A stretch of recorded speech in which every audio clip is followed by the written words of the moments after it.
stand for the Constitution, that at this point in age, a sitting deputy president can be impeached, really? Then that is a great milestone for our Constitution. We should actually be honored as heroes, because now it's a good milestone. I mean, like a sitting deputy president being discussed in the floor of the House. And we also thank the president. He didn't interfere with that process. He did not call us. He did not instruct any member on what to do, because he appreciates the fact that we are independent. You know, and I think Parliament as a whole, both the National Assembly and the Senate, should be celebrated. Yes. Thank you very much, Mashujaa, and happy Mashujaa Day. We continue with the live coverage of the Mashujaa Day celebrations through the VIP entrance.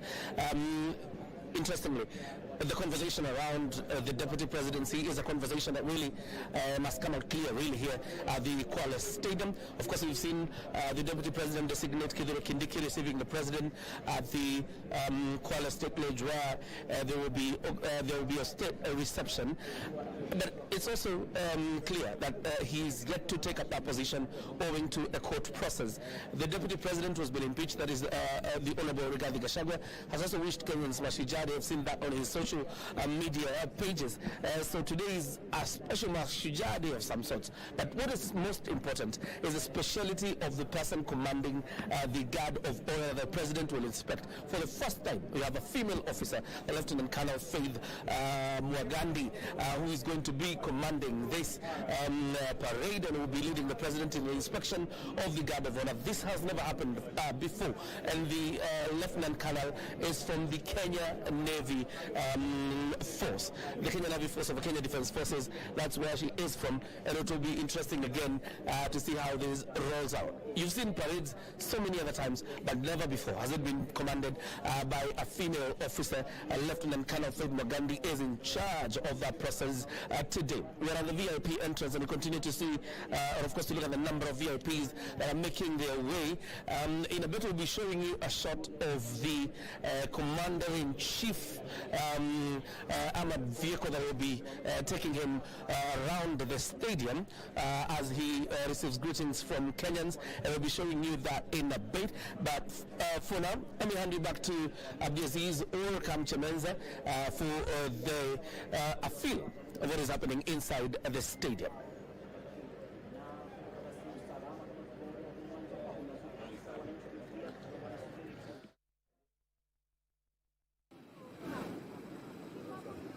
Well, of course, thank you so much, John Jacob Kuria on the other side, for giving us an update from the VIPs who are coming in. And of course, as I told you today, it is Mashujaa Day. It is in the name.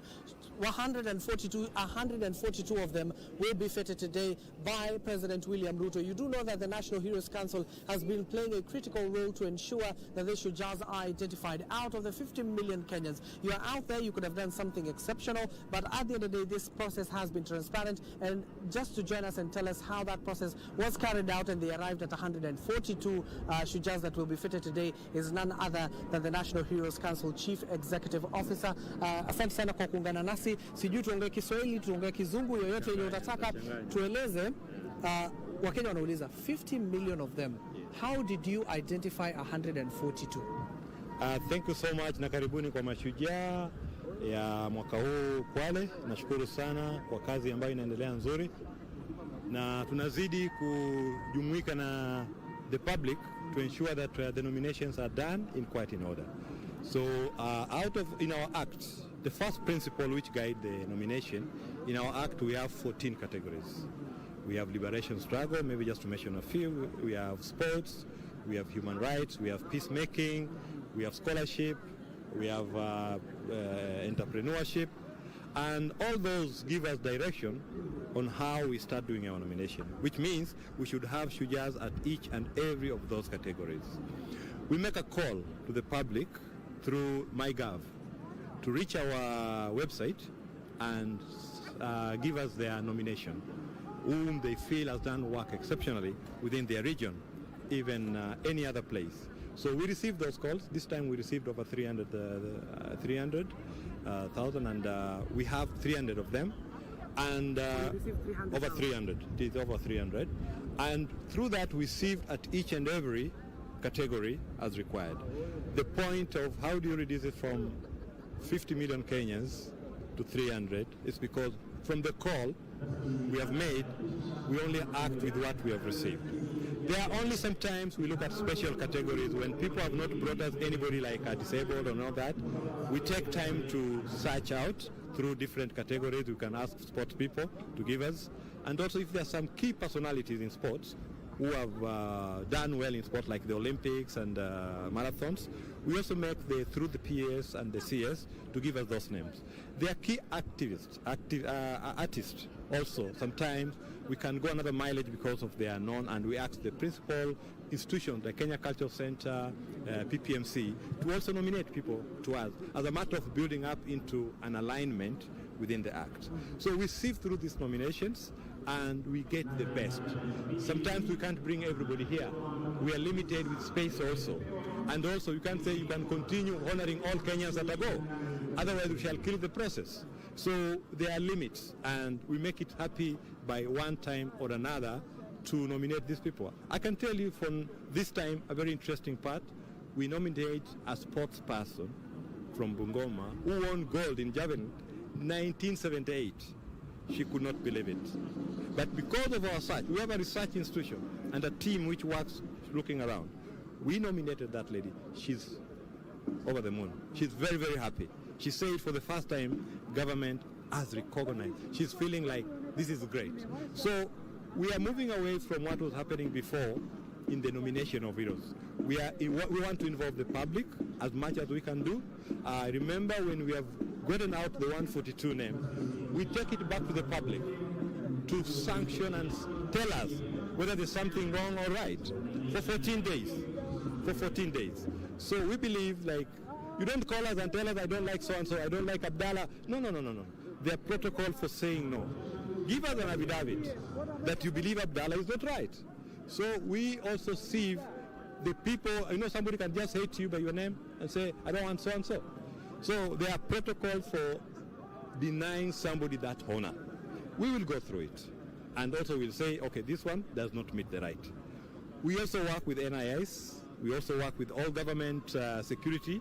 They sit in our committee to verify some of these names. So it's my belief that whatever the council is doing is an all-round search for, with proper integrity, to see that we change the thinking, the norms people have been building up about what Heroes Council is doing.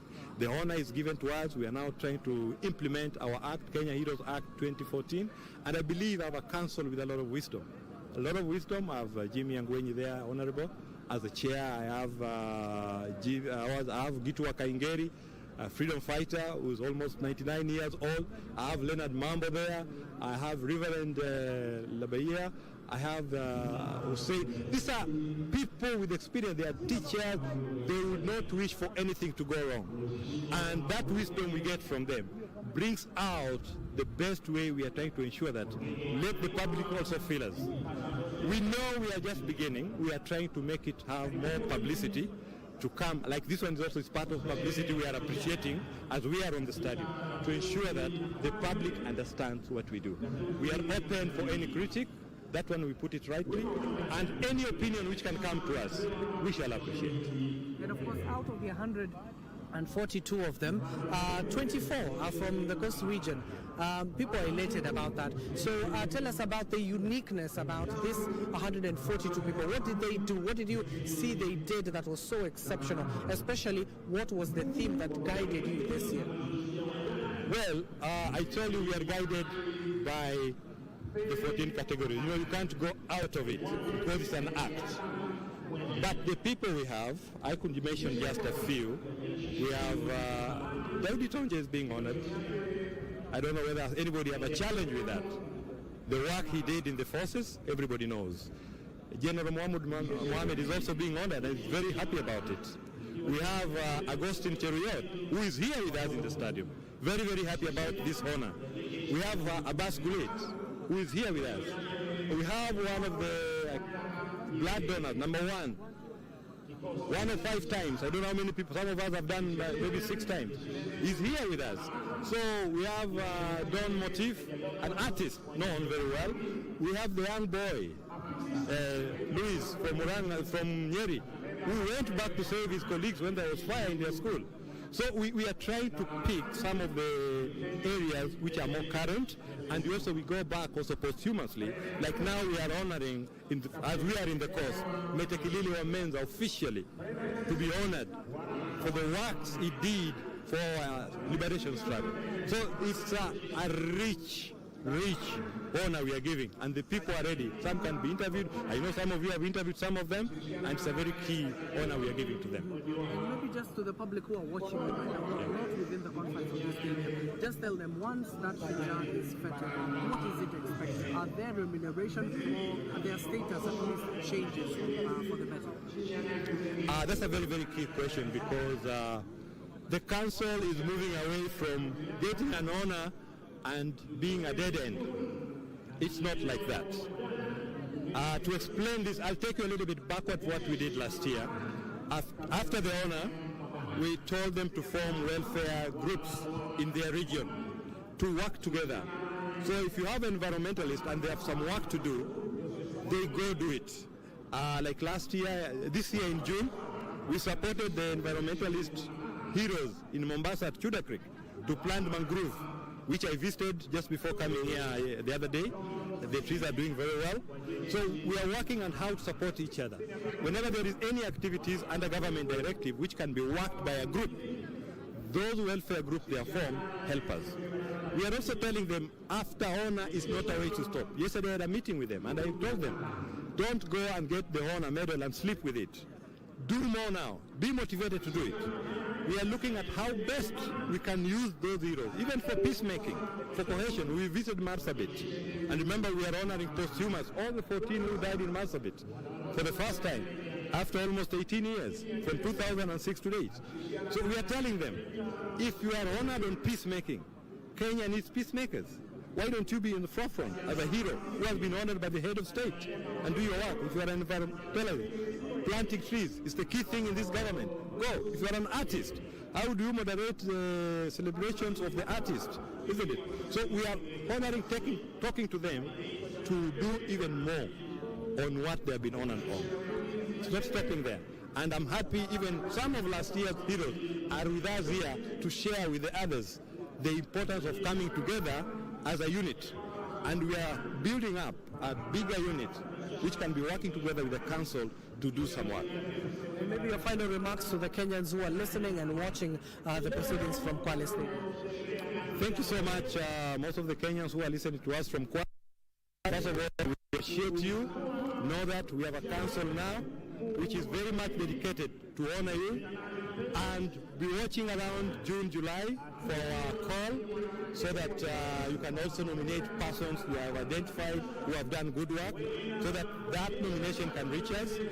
And we are telling you that it's important for us not to leave anybody behind, because we are a small unit, we can't see everything. You who are in those regional areas, help us identify good people whom we can honor and celebrate them. When we honor them and celebrate them, we are bringing a cohesion in this country. We are making them emulate a good united Kenya for the future and for the goodness of this country. Thank you so much.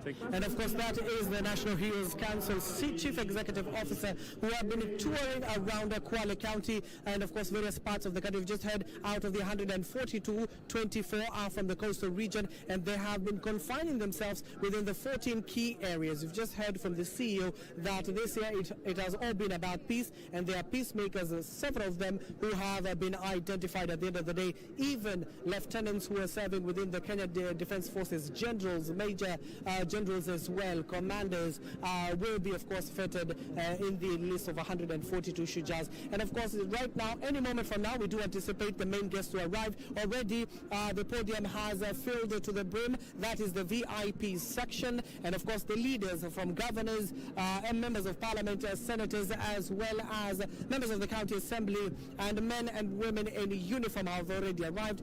The chief guest, President William Ruto, First Lady Mama Rachel Ruto also, and I'm going to say a motorcade of that is the National Assembly Speaker, that is Moses Masika Wetangula, now arriving into the stadium. We do know even the Prime Cabinet Secretary Musalia Mudavadi will be here. Even the senator who was serving in the administration, that is the Speaker of the National National Assembly, Jeffa Amason Kingi, will also be arriving here following that momentous process we witnessed in the National Assembly. And of course, the key guests are arriving any moment from now. If you see the key guests arriving right now, it means any moment from now we do anticipate the leaders to arrive. Even from here, I can see the Senate Majority Leader, that is Aaron Cheriot, and a host of legislators already to the podium itself.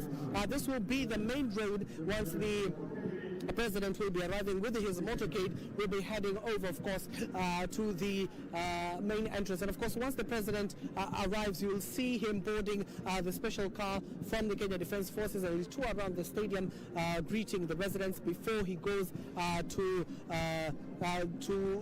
do the guard of honor.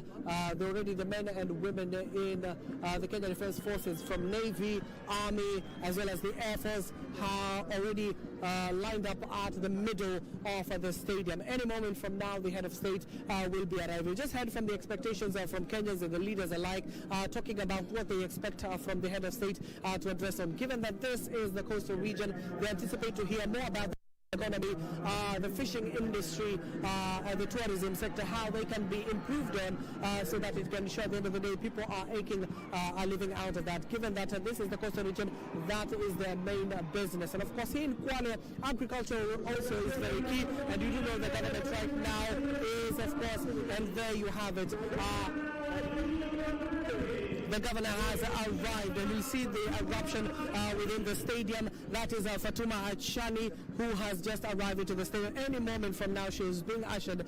She will be ushered into the main dais or the main podium. And of course, she is the host governor of this year's Mashujaa Day, the 61st of its kind, and the first in Kwale County. Fatuma Achani, you do know she has been working closely with the national government, especially in realization of this over 10,000-seater stadium that we are in right now. Even we showed you earlier on images of the stadium. It's already packed to the brim, and many residents who are being informed are still outside there. We do hope that they'll be allowed into the stadium to see the entertainment.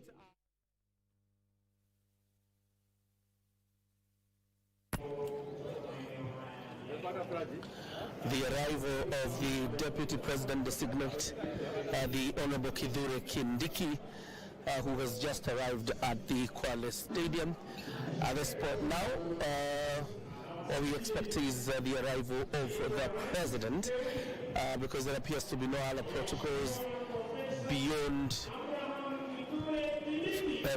that. Professor Kithure Kindiki has arrived, the Deputy President designate.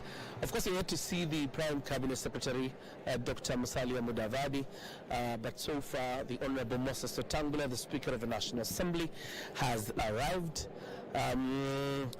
And so has the Governor for Kwale County, the Honorable Fatma Achani, who has also made her way to the stadium.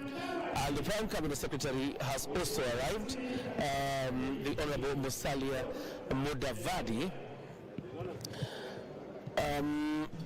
So largely, what we just waiting for is the arrival of His Excellency the President. But our camera is fixed at the VIP entrance, where the guests will be making their way through, and let's see who this is. That is the Speaker of the Senate. That is Amason Jeffa Kingi, the Speaker of the Senate, Amason Jeffa Kingi, and so has the Speaker of the National Assembly, Moses Wetangula, arrived. So the two speakers are here. And I get to the of Kilifi County Women Representative has arrived. So what we expect at this point, the Chief Justice, Martha Kwale, and probably the entourage from the judiciary, and then the arrival of His Excellency the President. The big question is, will the Deputy President, Rigathi Gachagua, make his way here following the what has transpired over the last 2 weeks, part of it being him being impeached and the replacement already gazetted, Professor Kithure Kindiki being gazetted as the deputy president. Only that there was a court order that has barred his swearing in as a deputy president. The government is in the courts of justice, led by the Attorney General Dorcas Oduor, challenging those orders. And the idea here is to ensure that Professor Abraham Kithure Kindiki is sworn in as deputy president in the coming days, and preferably next week.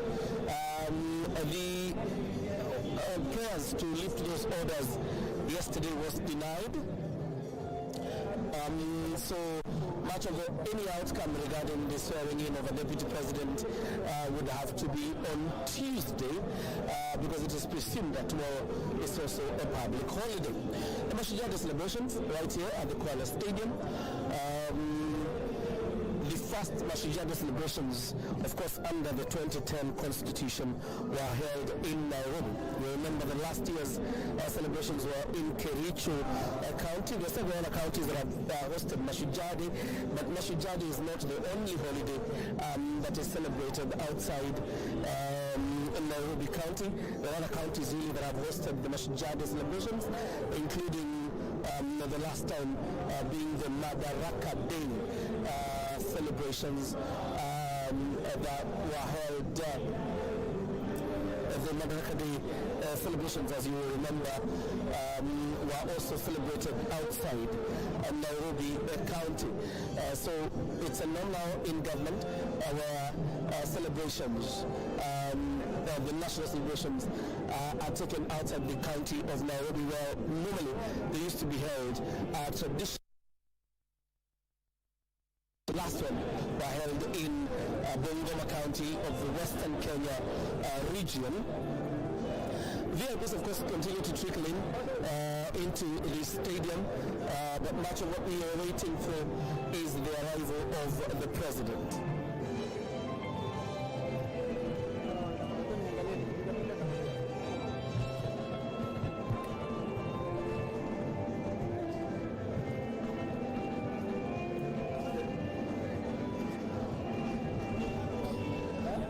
We continue to await the arrival of His Excellency, the President, Dr. William Samuel Ruto.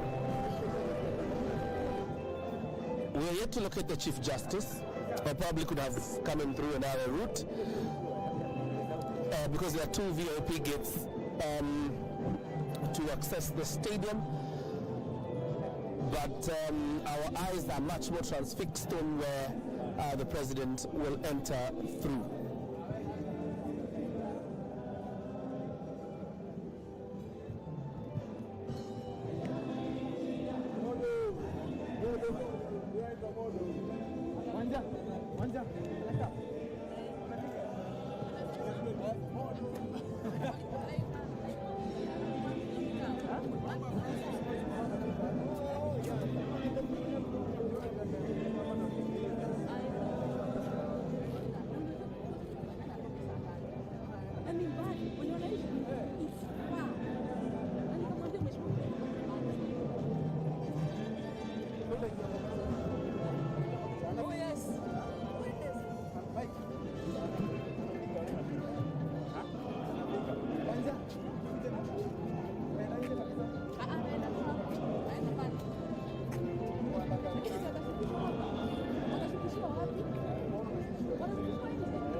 I suspect that's the regional commissioner of the coast region, making his way also to the grounds. And looks like we have the president. Here we go. President William Ruto has arrived to officiate the Mashujaa Day celebrations in Kwale County. And here he comes, the man of the moment, the President of the Republic of Kenya, the Honorable William Ruto, who is going to preside over this event. Of course, you see the formation, the arrow formation of the speed bikes. This arrow formation is for the protection and the honor of the office of President. And this will mark the commencement of the Mashujaa Day celebrations. It's now official that we are kickstarting the Mashujaa Day celebrations right here in Kwale County.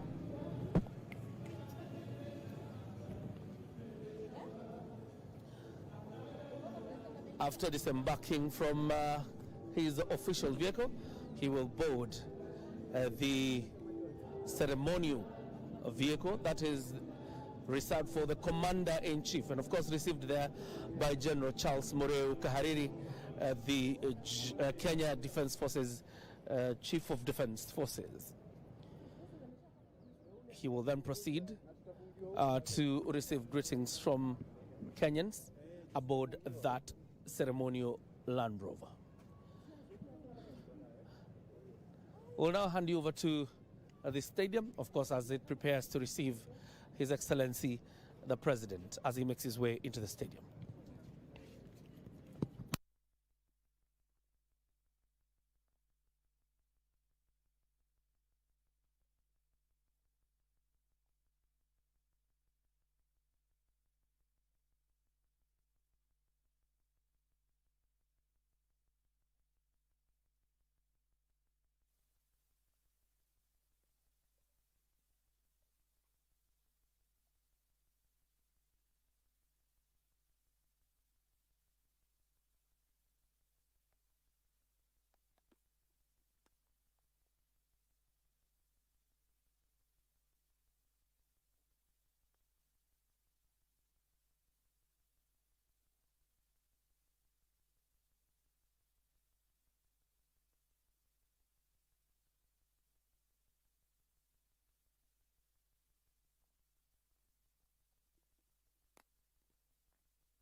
Kumkaribisha Mheshimiwa Rais tukiongozwa na bendi ya Maroon.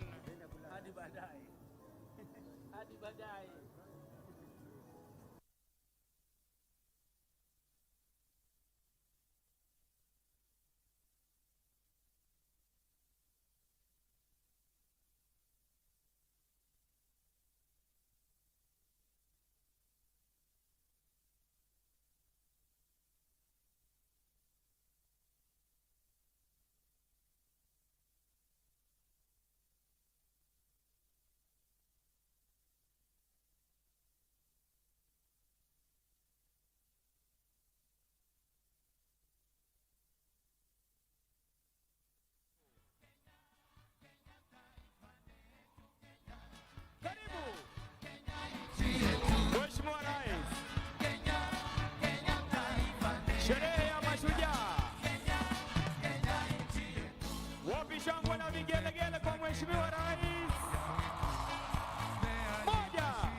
vigelegele kwa Mheshimiwa Rais. Karibu Mheshimiwa Rais, utuongoze kwa sherehe ya leo. Boma langu, nyumba yangu, mimi ni shujaa. Karibu Mheshimiwa Rais, eneo gatuzi la Kwale katika sherehe ya Mashujaa. Tuendelee kumkaribisha Mheshimiwa Rais kwa makofi, mabibi na mabwana, anapojiunga nasi katika eneo gatuzi la Kwale, sherehe ya Mashujaa. Karibu Mheshimiwa Rais, utuongoze kwa sherehe ya leo. Moja. Karibu Mheshimiwa Rais, utuongoze kwa sherehe ya Mashujaa. Wapi shangwe na vigelegele, wanafunzi peperusha bendera.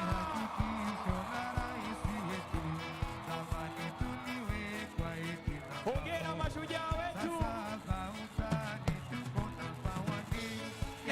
Mkiwa mkono wa kulia wa jukwaa, tumsalimie Mheshimiwa Rais, mashujaa wetu kwa furaha.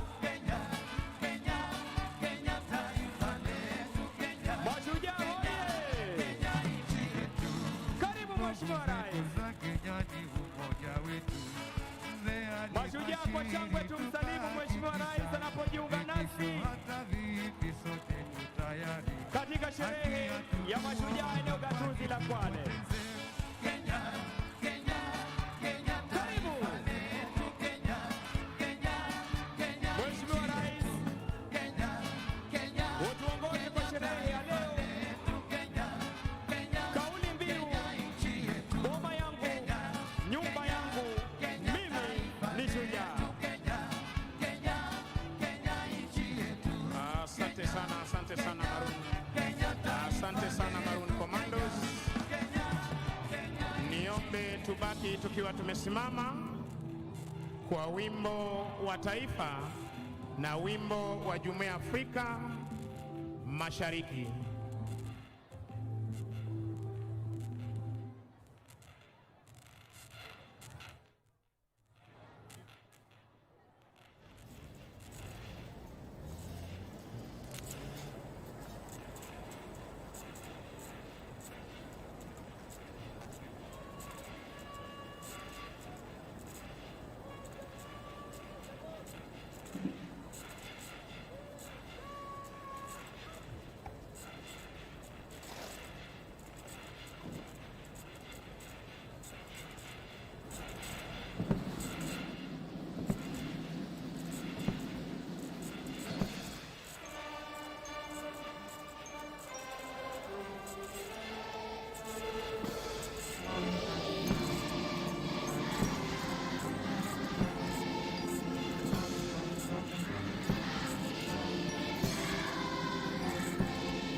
Asanteni kwa heshima, tunaweza kuketi tafadhali. Anayemsikiliza Rais wa Jamhuri ya Kenya ni Mkuu wa Majeshi ya Ulinzi ya Kenya, Jenerali Charles Mureu Kahariri.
Ameshakabidhiwa idhini ya kuweza kuendelea na gwaridi.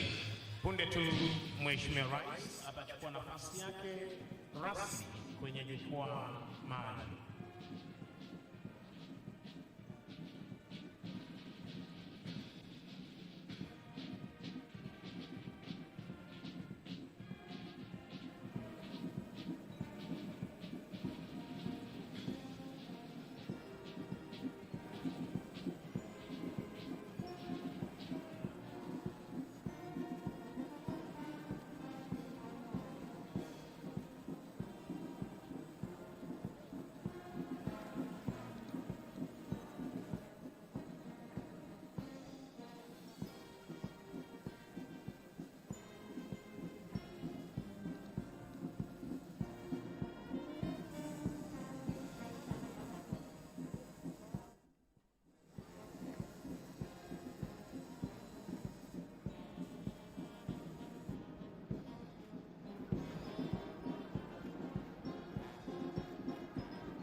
Basi kwa desturi za kijeshi, sharti bendera ya kikosi kuwa mbele ya gwaride, navyoshuhudia sasa kutoka kwake Kala Ofsa pamoja na Parade RSM wakichukua nafasi zao rasmi.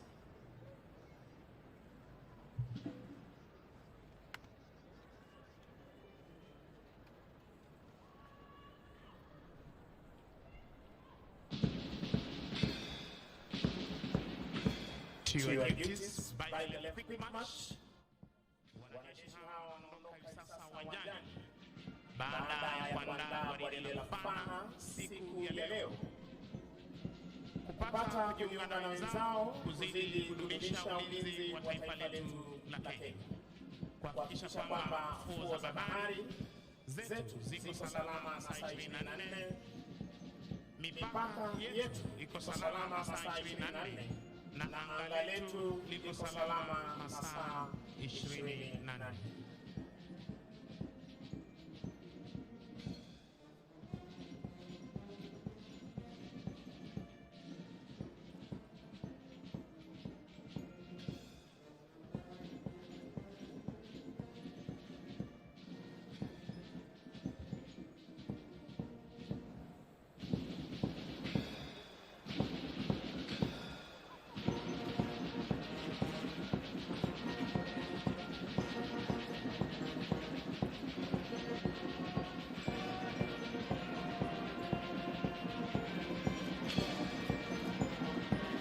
Mheshimiwa Rais, mkuu wa gwaride hili ni Luteni Kanali Faith Mwagani, na ikumbukwe kwamba yeye ndiye mwanadada wa kwanza kutuipa jukumu la kuwa parade commander wa kuweza kuongoza vikosi vyote vitatu vya jeshi letu. Divisheni ya kwanza chini yake Meja Philemon Kalama anayebeba bendera ya fahari ya jeshi la wanamaji Luteni Samuel Sugu. Presiding Warrant Sawan Mohamed Ali. Divisheni ya pili chini yake Captain Edwin Wahung.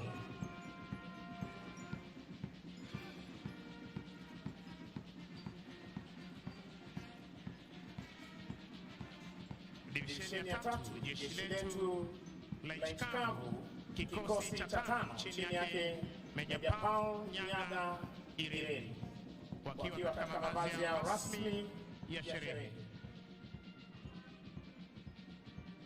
Divisheni ya 4 jeshi la anga chini yake Meja Douglas Wanjohi Mwangi, akiwa katika mavazi yao rasmi ya sherehe. Parade Adjutant Captain Hewa Mageso. Mheshimiwa Rais, linafuata gwaride la vikundi na nitaweza kuapisha wenzangu waweze kuendelea na itifaki hiyo. Inafuata hivi sasa ni gwaride la vikundi ikiongozwa na jeshi letu la nchi kavu 5KR the Fighting 5 chini yake Meja Kevin Saningo Leyan, Company CSM, afisa mteule daraja la pili Jaso Abdi Dawa. Kikundi cha kwanza chini yake Luteni Duncan Kibor Koskei, wakiwa katika mabwana yao mazito ya kivita. Chini yake Luteni James Murcia Ngarum, wakiwa katika mabwana yao mazito ya kivita.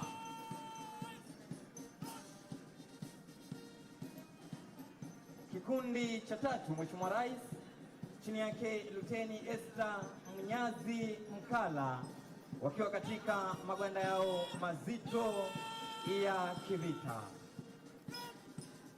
Wanafuata hivi sasa, Mheshimiwa Rais, ni kikosi cha 15 A Company, kauli mbiu yao ikiwa ni Stay High Alpha Raiders. Chini yake Meja Jonathan Tonyok, Company CSM, Warrant Officer 2 Mbungu wakiwa. Kikundi cha kwanza chini yake Luteni Ahmed Kuracha Halake, katika magwanda yao mepesi ya kivita. Kikundi cha pili chini yake Luteni Conrad Kipto, wakiwa katika magwanda yao mazito ya kivita.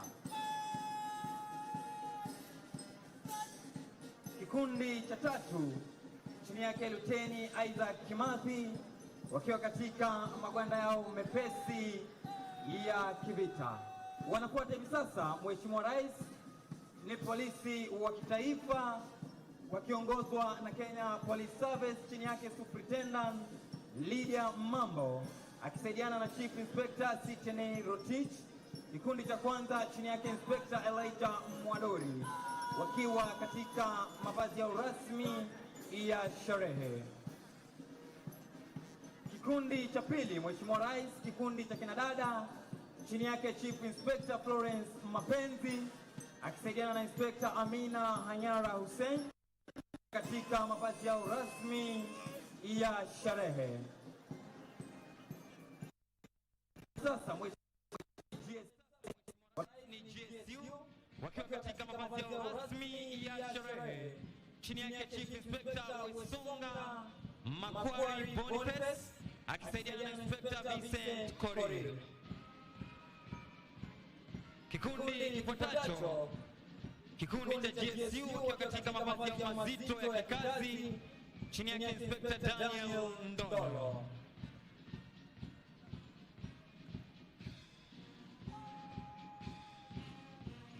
Wanafuata hivi sasa, Mheshimiwa Rais, ni kikosi spesheli cha kutumia majibu maarufu kama K9 Squad chini yake Chief Inspector Evans Kipsang akisaidiana na Inspector Daniel Siengo.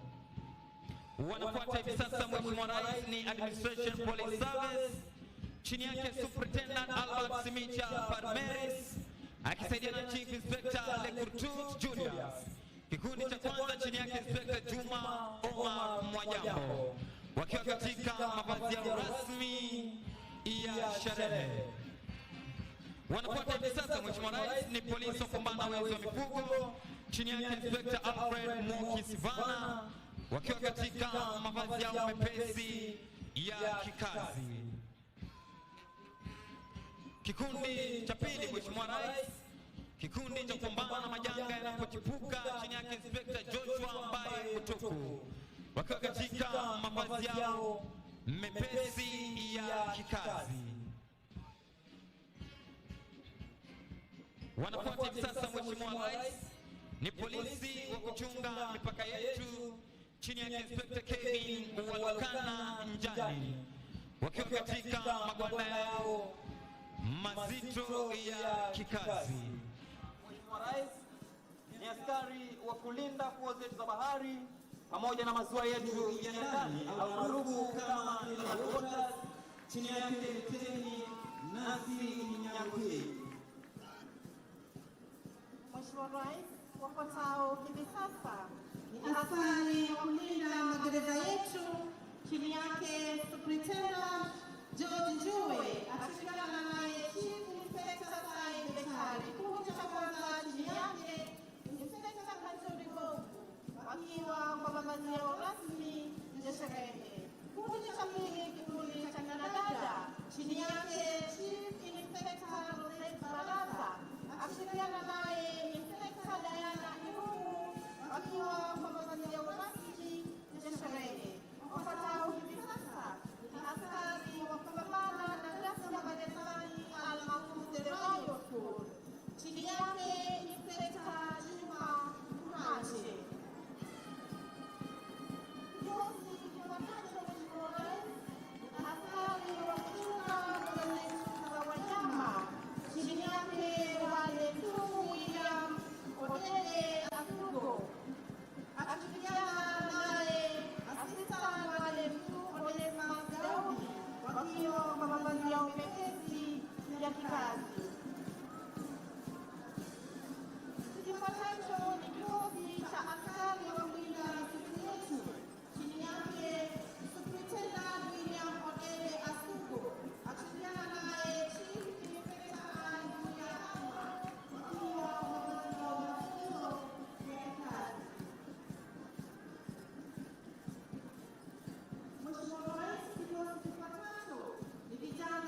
Kikundi cha 4, kikundi cha kinadada, chini yake Inspector Mary Mugambi, wakiwa kwa mavazi yao mazito ya kikazi.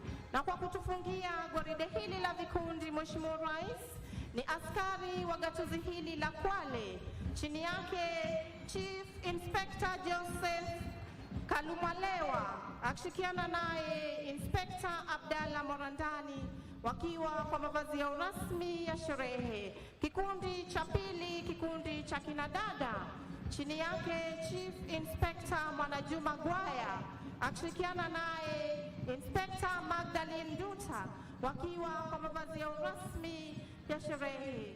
Tuwasindikize askari hawa kwa makofi tafadhali, kwa kazi nzuri wanayoifanya.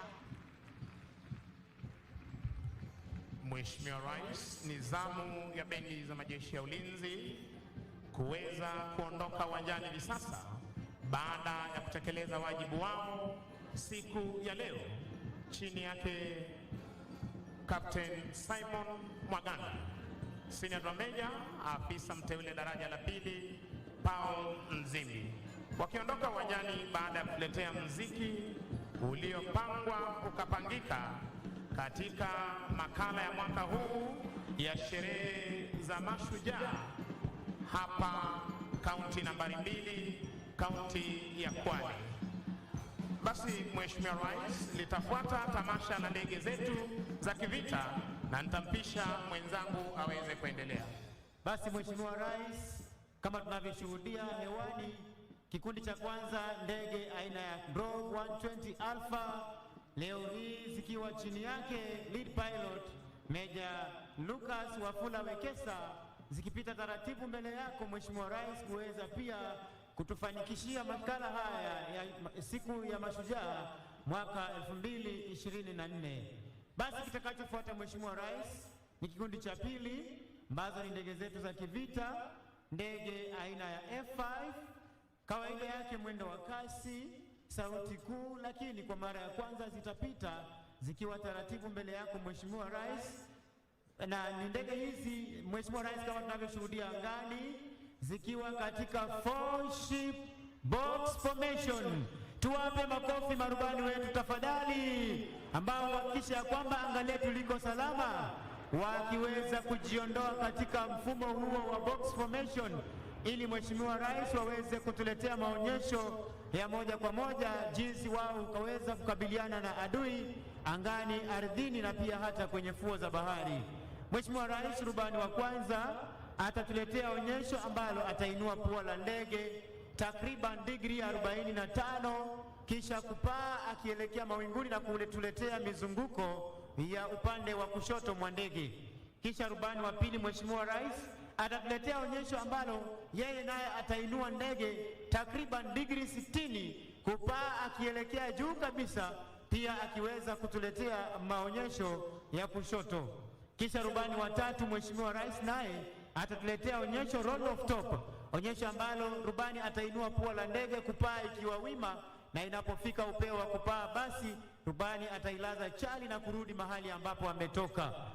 Alafu baadaye Mheshimiwa Rais tutaweza kupata ndege ya 4 ambayo itaweza kutuletea high speed pass, onyesho ambalo marubani huweza kutumia kule vitani, manake sauti hii ukiisikia. Rubani wa kwanza Mheshimiwa Rais akiwa tayari kabisa, kama tunavyoshuhudia kuinua pua la ndege na kutupa mizunguko ya kushoto. Tumpe makofi rubani huyo tafadhali. Basi Mheshimiwa Rais, rubani wa pili kama nilivyokuwa nimesema, naye akituletea vertical roll, kuinua pua la ndege takriban digrii 60 kama tunavyoshuhudia hivi sasa, kupaa juu kabisa, kisha pia kuweza kutuletea mizunguko maridadi na kuingia mawinguni. Kisha rubani wa tatu Mheshimiwa Rais kutuletea roll of top, atapaa akiwa wima kuelekea juu kabisa kama tunavyoshuhudia hivi sasa. Ameinua pua la ndege, anapaa akiwa wima kulala chali, na tutamuona akiweza kurudi nyuma mahali ambapo hakuna mawingu. Tumpe makofi rubani huyo tafadhali. Kisha anayetuletea 4-point roll, mara ya kwanza, ya pili, ya tatu, ya 4, rubani wetu mkuu, ndege hiyo ikipelekwa na Luteni Kanali Douglas Kitonga Muthuri. ambaye ndiye komanda wa kikundi ambacho kinashughulika na marubani wetu. Hivi sasa Mheshimiwa Rais, tunatarajia ndege yetu ya 5 kuweza kuletea onyesho la 5 high speed pass. Ukisikia sauti hiyo, basi ndege hii itakuwa imepita. Tunatarajia hivi sasa rubani huyo akiwa ameshajiweka tayari kabisa ataweza kupita mbele yako Mheshimiwa Rais, kama vile naona wananchi upande wa pili wanaitazama. Ndio hiyo ndege, sauti almaarufu Sound of Freedom. Tumpe makofi rubani huyo tafadhali, Captain Alan Ocheng, kutufungia maonyesho haya Mheshimiwa Rais. Basi ni ndege aina ya Puma, ikiwa ni helikopta speciali, ndege ambayo ina uwezo wa kuelea hewani kwa muda mrefu zaidi. Leo hii ikipita mbele ya jukwaa hili ikiwa na ujumbe speciali kwa mashujaa wetu, ndege ambayo leo hii inapelekwa naye ama inaendeshwa naye rubani mkuu Kanali Simon Buhuri. Ndege hii ambayo ni helikopta speciali hivi sasa ikiweza kupita mbele yako Mheshimiwa Rais, ikiwa na ujumbe unaosema hongera mashujaa. Tuwape makofi marubani wetu kwa ujumla, pamoja na mashujaa marubani kwa kazi nzuri ambayo wanafanya. Nimpishe mwenzangu Sergeant Misango ambaye aweze kukamilisha ratiba ya kijeshi kwa ujumla. Mheshimiwa Rais, na huo ndio utakuwa mwisho wa tamasha zetu za kijeshi kwa pamoja, na ningependa kuwashukuru waliofanikisha makala ya mwaka wa 2024 sherehe za mashujaa, wakiongozwa naye Brigedia Elijah Ndegwa Gatere, Brigedia Collins Mitoko, Kanali Ahmed Ibrahim Boru, Kanali Luka Nandasaba, Kanali Wilfred Nyakundi Orina, Luteni Kanali Frederick Njoli, Major Charles Obong na Major Matthew Lorot Ingolan. Pia niweze kuwashukuru Defense Forces Sergeant Major Warrant Officer 1 Bwana Haji Omar, Kenya Army Sergeant Major Warrant Officer 1 Joel Mrage, Kenya Air Force Sergeant Major Warrant Officer 1 Dennis Namunyu Oletalengo, na bila kumsahau Naval Sergeant Major Warrant Officer 1 Musa Adan Abdi, wote wakiwa ni OGW. Ni washukuru wenzangu Senior Sergeant Kisuya, Sergeant Masi Chitai na Corporal Kiti Jefwa. Jina langu ni Sergeant Misango Mbaye, nikiwarejesha moja kwa moja hadi kwake Bwana Mike Gitone aweze kuendelea na ratiba ya siku jinsi ilivyoratibishwa. Mheshimiwa Rais, inafuata sasa gwaride la maskauti wa kike na kiume, Girl Guides na St. John Ambulance. Siku ya leo tunaposherehekea siku ya mashujaa, boma langu, nyumba yangu, mimi ni shujaa. Nitampisha mwenzangu Katana ili aweze kutuvalia njuga kipindi hicho. Naam, shukrani za dhati sana mwenzangu. Mheshimiwa Rais, basi karibu tena kwenye kipindi hiki cha pili cha gwaride, ambayo kinatamatisha magwaride yetu siku ya leo, ikiwa linaongozwa na skauti, Girl Guides pamoja na St. John's Ambulance. Mbele yako Mheshimiwa Rais ni bendi ya mseto ambayo inajumuisha ACK Kwale na AIC Chanagande. Vyo hivi ni speciali vya watoto Mheshimiwa Rais, chini ya himaya yake Mess Master Ismail Omar ambaye watatuletea gwaride hili. Bendi, tuendelee.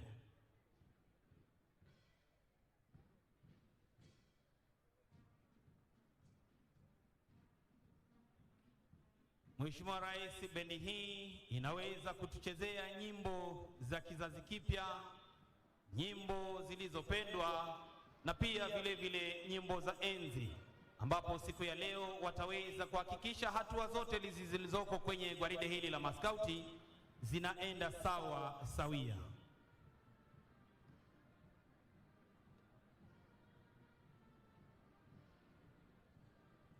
Bendi hii Mheshimiwa Rais, mkurugenzi mkuu wa muziki anajulikana kama Dom Alex Ngereza. Drum major siku ya leo Mheshimiwa Rais akiwa ni mwanadada mdogo kabisa Hope Sonia. Skauti Mheshimiwa Rais waliweza kudumiwa hapa nchini Kenya miaka ya awali, na ikiwa wewe ndiye baba mlezi wao, wako na skauti mkuu Prof. Jacob Kaimenyi, pia vile vile kamishina mkuu Bwana Victor Radido, wakiweza kuhakikisha kwamba skauti basi inaendelea nchini Kenya na wako katika vitengo tofauti tofauti.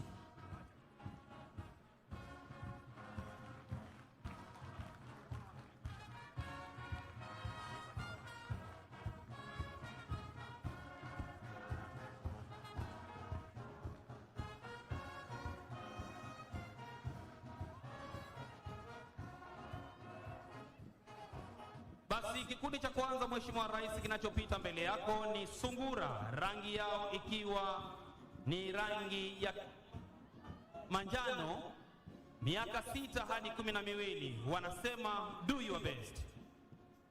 Kikundi kinachofuata ikiwa ni chipukizi, rangi ya kijani kibichi, miaka 12 hadi 15, wakisema be prepared. Vile vile kikundi cha wanadada hicho ikiwa bado ni chipukizi Mheshimiwa Rais.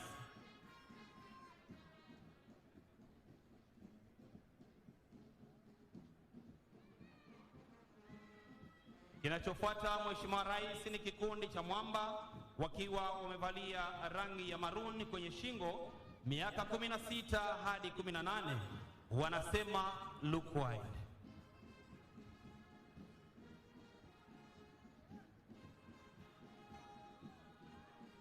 Skauti Mheshimiwa Rais humu nchini imeweza kuwasaidia vijana wengi sana kuwa na nidhamu wanapokuwa shuleni, hata pia vile vile wanapokuwa nyumbani. Kikundi kinachotamatisha skauti wa kike na wa kiume Mheshimiwa Rais kinajulikana kama Jasiri, rangi yao ikiwa ni rangi ya chungwa, miaka 19 hadi 26, wanasema service ndiyo mwito wao. Vile vile Mheshimiwa Rais, inayofuata ni bendera ya Girl Guides wakiwa chini ya himaya zake mama mlezi, mama wa taifa Bi Rachel Ruto, kamishina mkuu Bi Teresia Chebet Maina, mkurugenzi mkuu wa kitaifa Priska Gadhiga, mwenyekiti wa bodi Honorin Kilangat. Kikundi cha kwanza Mheshimiwa Rais wanajulikana kama Brownie, wakiwa mahiri kabisa wakitembea kwa umaridadi. Kikundi cha pili kikijulikana kama Girl Guides wanapita mbele yako Mheshimiwa Rais.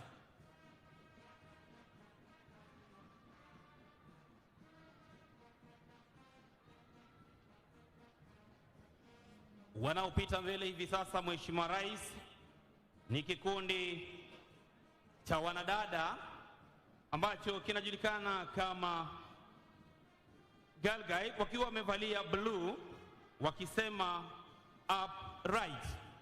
Mheshimiwa Rais, kinachotufungia gwaride la Girl Guides ni kikundi Rangers wakiwa wamevalia navy blue, miaka 18 hadi 35, na inayotufungia gwaride hili ikiwa kikundi cha kwanza cha wanaume ni St. John's Ambulance ambao wanajulikana kwa kazi yao ya huduma ya kwanza nchini Kenya.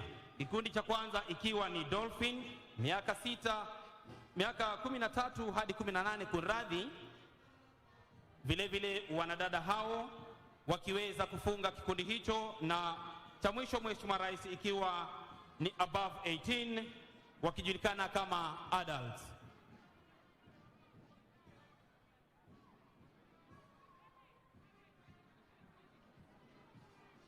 Basi bendi yetu kwa kuweza kupromosha miziki hiyo na kuhakikisha hatua hizo zinafuata, Mheshimiwa Rais wanatoka na wimbo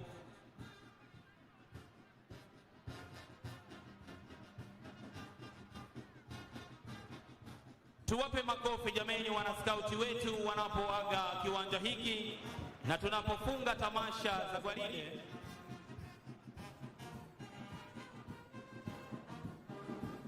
Wanasema na kuhezana masukari. Basi ningeomba Mheshimiwa Rais niweze kumkaribisha mkuu wa kikosi chetu cha State Functions Bwana Mike Gitonga aweze kuendelea na ratiba inayofuata. Karibu. Asante sana Katana. na tuwapigie maskauti makofi tafadhali. Kwa heshima kuu, naomba na tazama kuu tuwe watulivu sote kwa maombi, na maombi yataongozwa kimila ni mzee Salim Mwasabu. Maombi ya Kiislamu tutaongozwa na Shehe Faraji Bakari Omari, na atakayetufungia kurasa la maombi ni Reverend Musomba kwa maombi. Kaya atusimilani muchisimila na voya vizo vinivyo hazo inomvula ya pevo simasia mwamba Zahara mloganji mloga nchi yenu ya Kenya, mloga rais wa Kenya Bwana William Samoei Ruto, mloga mahakama ya Kenya, mloga bunge la taifa la Kenya, hai mlungu ukongo mpungu atu wa Chigomba similani alombaeniani serabi emeni chitwani mvura kumanya kuimana chime masonana kumanya kona na gaone mikono mipaha kumanya kuirana ibire magulunguzo kumanya kuchitanga chite similani. Jina la Mwenyezi Mungu mwingi wa rehema mwenye kurehemu. Tunakushukuru Mwenyezi Mungu kwa kutupa sikukuu hii ya mashujaa wetu wa nchi yetu tukufu ya Kenya. Tukuomba Mwenyezi Mungu utubariki, utuzidishie kheri, baraka na amani yako Mwenyezi Mungu. Tukushukuru kwa kutupa mafanikio mema katika elimu, afya na mengi tuliyoweza kufanikiwa katika nchi yetu ya Kenya. Twamuombea rais wetu Mheshimiwa Dr. William Samoei Ruto maisha marefu, afya njema, azidi kutuongoza Kenya hii tupate mafanikio na maendeleo zaidi. Kwa kuomba Mwenyezi Mungu uwajalie viongozi wetu wote na wananchi sote tuzidi kupendana, tuwe na umoja, ushirikiano, amani na maendeleo zaidi. Rehma na amani ziwashukie mitume wako wote. Amin, amin, amin. Let us pray. Heavenly Father, on this Mashujaa Day, we come before you with hearts full of gratitude. We thank you for the heroes who have paved the way for our freedom and progress. Almighty God, on this Mashujaa Day, we lift before you His Excellency, the President of the Republic of Kenya, Dr. William Ruto. We thank you for his leadership and the responsibilities he carries. Grant him wisdom and discernment in every decision he makes. Bless all our leaders in national and county government. Lord, help us to foster unity among our communities, embracing our diversity as our strength. Gracious God, grant us the strength and the courage that our heroes exhibited in their fight for justice and equality. Let their examples remind us to stand firm in our conviction and pursue what is right. Dear Lord, as we remember those who have fought for our freedom, we also pray for the future generation. Instill in them the values of bravery, integrity, and service. In closing, we ask for your blessing upon our nation. Bless us economically, socially, numerically, and spiritually. In Jesus' mighty name, we pray and believe.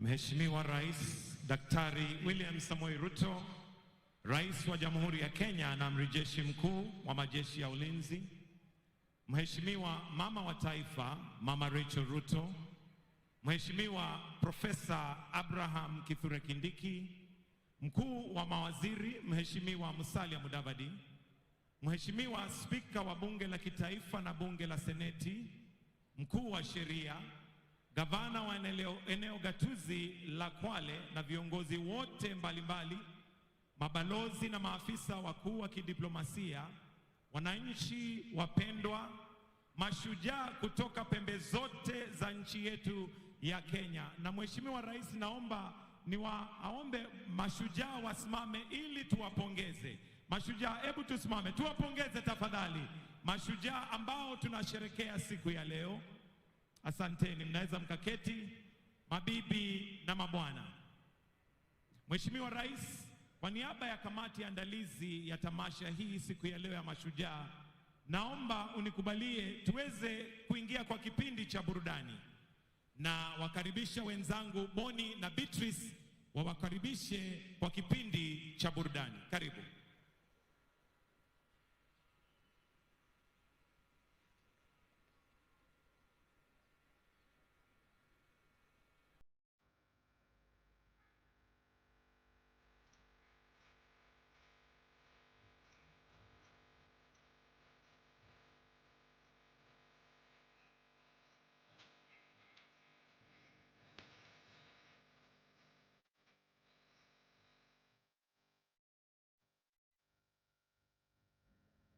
One, two, 1, 2.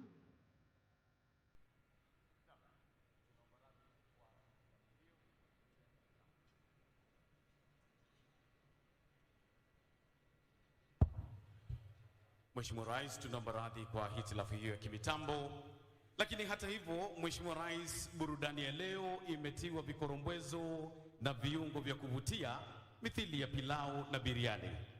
Mheshimiwa Rais, burudani hii imegawanywa kwa daraja mbili.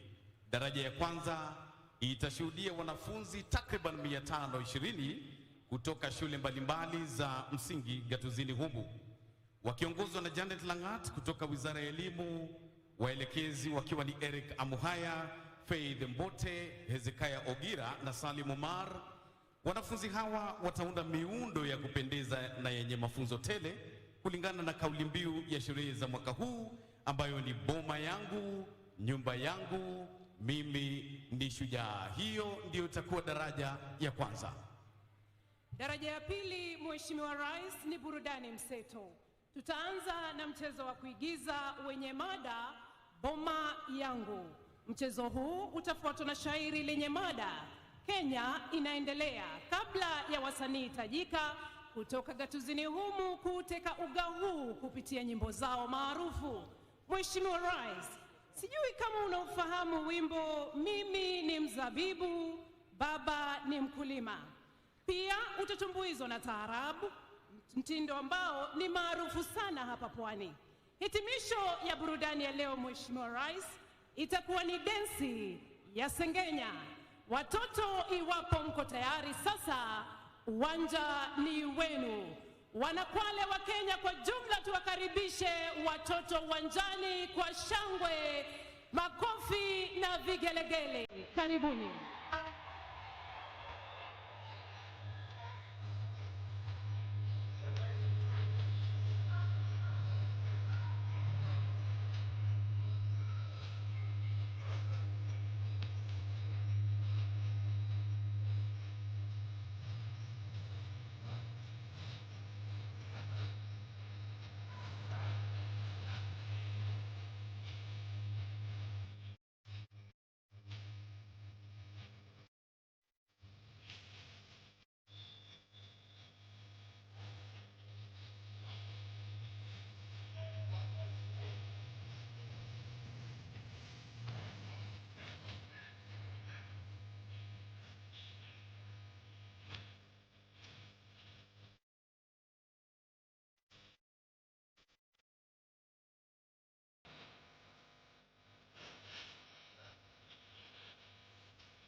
yetu Kenya wanaonesha uzalendo wao na shukurani kwa wanajeshi kwa kuilinda. Tuwape makofi mazuri watoto wetu.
Tazama muundo wa nyumba ya kitamaduni Mheshimiwa Rais, mlango ukiwa karibu na jukwaa lako kutukumbusha historia yetu. Wapi makofi kwa watoto?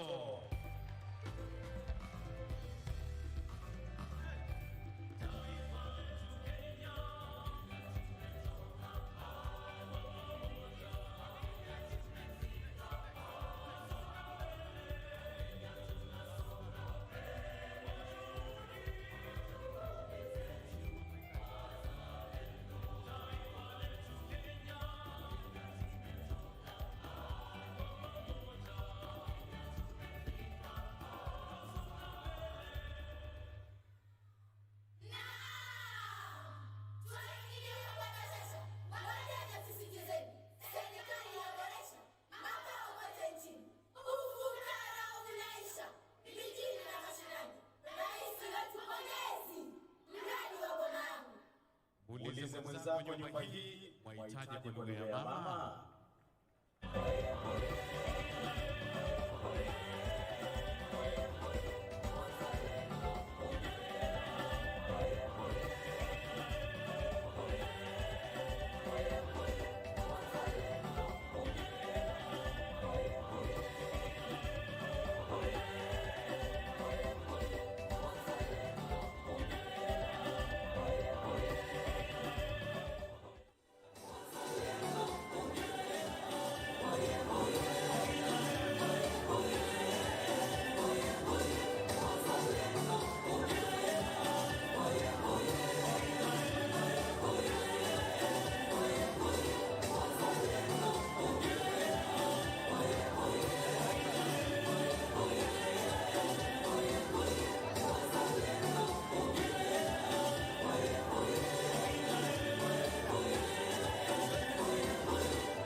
Mheshimiwa Rais, hawa ni ishara ya wale wanaopata kazi katika mradi wa nyumba za bei nafuu. Hivi punde watajenga ghorofa papa hapa.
Ya Mheshimiwa Rais, jengo ndilo hilo la ghorofa 4, mlango ukiwa karibu na jukwaa lako, na sasa hivi litafunguliwa rasmi hapa. Mheshimiwa Rais, ukiangalia, wape makofi na vigelegele.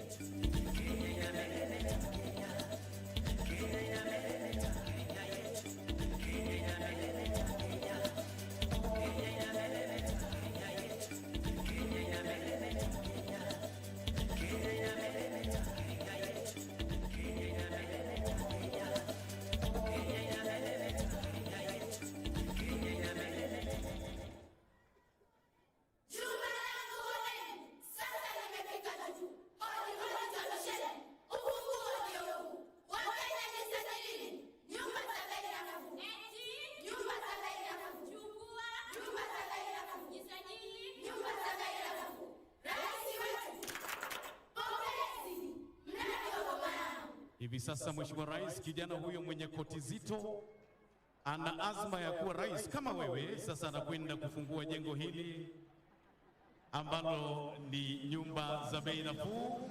Anachukua makasi, anakata utepe, tumshangilie kwa makofi.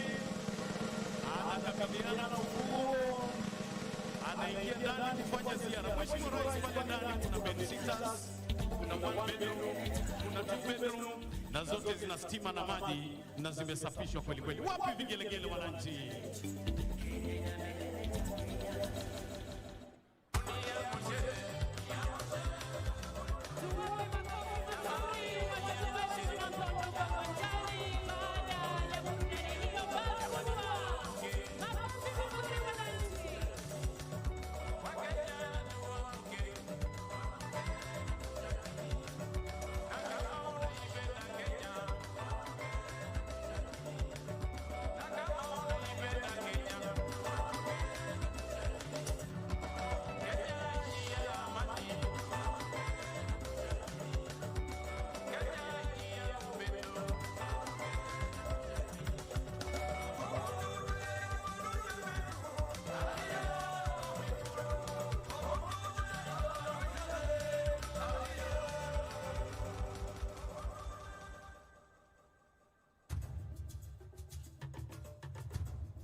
ili baba yenu ajenge nyumba kubwa. Yaani nyinyi binadamu hamna shukrani kabisa.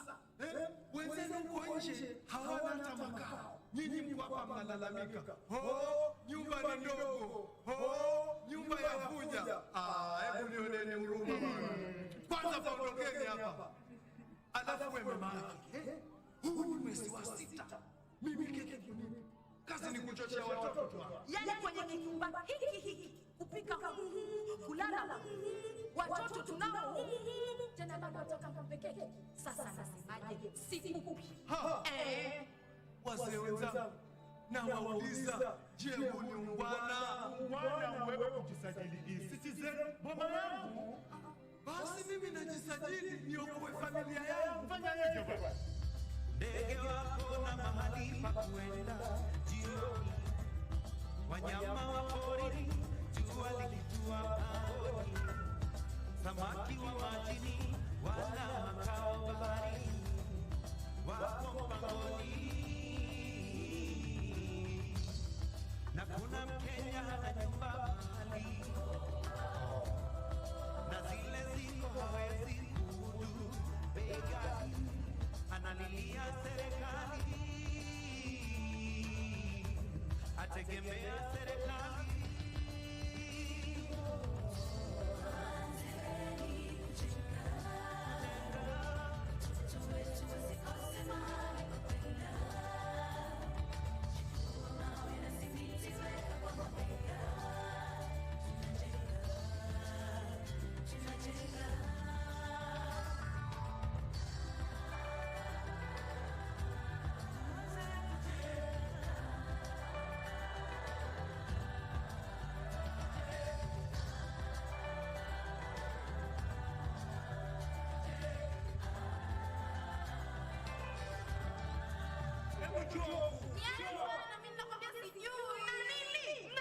Mama si siku zote kuflash show bana. Wewe nawe uko kwa flash zimekulia wapi kama si humu ndani?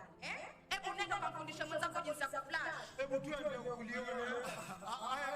Bwana mama, karibuni kwa baba langu bwana. Karibuni. Mama, hawa watoto wako wapi? Mbona kumenyamaza sana? Kila mtu amelala nyumbani mwake. Hili jumba hili kama ni hoteli zile za wazungu bwana. Wewe wasema mzee. Huku kuna maji ya moto na ya baridi. Chumba cha wageni ni wapi bwana? Mama, mimi nimewaleta kwa hii boma yangu ili mnione na nyinyi mkasajiliwe mpate boma yenu kama hii. Kama ni hivyo bwana, pia na mimi niko ndani ya boma. Baba mimi niko. Na wewe mume wangu. Asante mke wangu. Na rais wetu ndio shujaa wetu. Peleke kwa humba. Mtalala kwa nyumba za matope hadi lini? Kenya si kama zamani, sasa nina boma langu. Pongezi kwake rais kuleta mradi huu. Hizi nyumba sio ghali, bei zake si za juu. Hata asiye na mali ameipata nafuu. Kenya si kama zamani, sasa nina boma langu.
maisha, siwezi pokea lawama.